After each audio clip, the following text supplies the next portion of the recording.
হরে কৃষ্ণা। রাধে রাধে বন্ধুরা, আপনাদের সকলকে স্বাগত। তো আজকে সকালবেলা আমরা কি প্রসাদ পাচ্ছি আপনাদেরকে দেখাচ্ছি।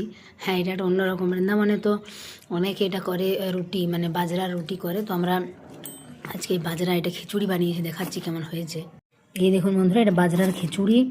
তার সাথে রয়েছে পেয়ারা, কলা, লেবু, খেজুর আর একটু আচার নিয়েছি। আর এটাতে বাজরা, এটা রাত্রে ভিজিয়ে রেখেছিলাম বাজরাগুলো। আর এর মধ্যে আছে আলু দিয়েছি, ফুলকপি আছে, বাঁধাকপি আছে, তারপর টমেটো, লঙ্কা, ধনেপাতা সব দিয়ে সমস্ত মশলা দিয়ে একবারে কুকারের মধ্যে, মানে আগের দিন যদি ভিজিয়ে রাখেন তারপরে অনেকগুলো সিটি দিতে হয়, কারণ এটা অনেক শক্ত। প্রায় 8-10টা সিটি দিয়েছি, তারপর দেখুন এরকম হয়েছে। তো এটা বন্ধুরা অনেক সুস্বাদু হয়। এই যে আমাদের যে চারধাম আমরা দর্শনে যাই, ওখানে কিন্তু বদ্রীনাথে বাজরার খিচুড়ির প্রসাদ দেওয়া হয়। তো অনেক সুন্দর। তো এরকম বাড়িতে সকালবেলা করে এরকম প্রসাদ পাওয়া যায়, এটা কিন্তু অনেক শরীরের জন্য উপকার, অনেক শক্তি হয়। অনেক প্রোটিন ভিটামিন রয়েছে এর মধ্যে। ওই জন্য বৃন্দাবনে অনেকে বাজরা রুটি খায়, যারা এখানে ব্রজবাসীরা।